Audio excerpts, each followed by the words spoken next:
Hello, আমি doctor Chakraborty বলছি। পেশেন্টদের ব্যাপারে দেখতে গিয়ে আমরা এখন দেখি যে বেশ কিছু ইয়াঙ্গার জেনারেশন পেশেন্টস বা একটু ওল্ড এজ পেশেন্টও, মিডল এজ পেশেন্টও একটা খুব ক্রাইসিস নিয়ে আসে, যেটা হচ্ছে অ্যাংজাইটি নিউরোসিস এবং অথবা কারো কারো ক্ষেত্রে ফিয়ার সাইকোসিস, কারো কারো ক্ষেত্রে ডিপ্রেশন। এইসব ক্ষেত্রে আমরা যে চিকিৎসা ব্যবস্থাটা অ্যাডাপ্ট করি সেটাকে বলা হয় মূলত শিরোধারা। তো শিরোধারার লক্ষ্যটা হচ্ছে আমাদের এটা একটা মেডিসিনাল ফ্লো একটা সার্টেন ডিস্টেন্স থেকে সেন্ট্রাল নার্ভাস প্লেক্সাসের উপর ড্রপ করা হয় এবং পেশেন্টের রেজোনেন্স ডেভেলপ করে, এবং তার জন্য যেটা হয় যে পেশেন্টের মধ্যে যে ইম্পর্টেন্ট হরমোনসগুলো আছে ব্রেন থেকে, যেগুলো সিক্রেশন হয়, যেমন ডোপামিন, অ্যাড্রিনালিন, এগুলোর মধ্যে একটা কন্ট্রোলিং সিস্টেম শুরু হয় এবং ডোপামিন প্রোডাকশনটা বাড়তে শুরু করে।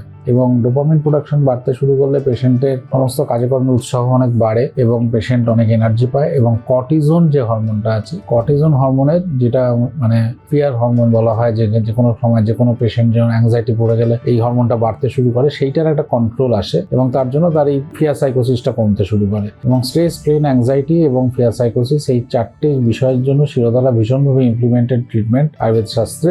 এটা স্নেহন সেদনের মধ্যে পড়ে।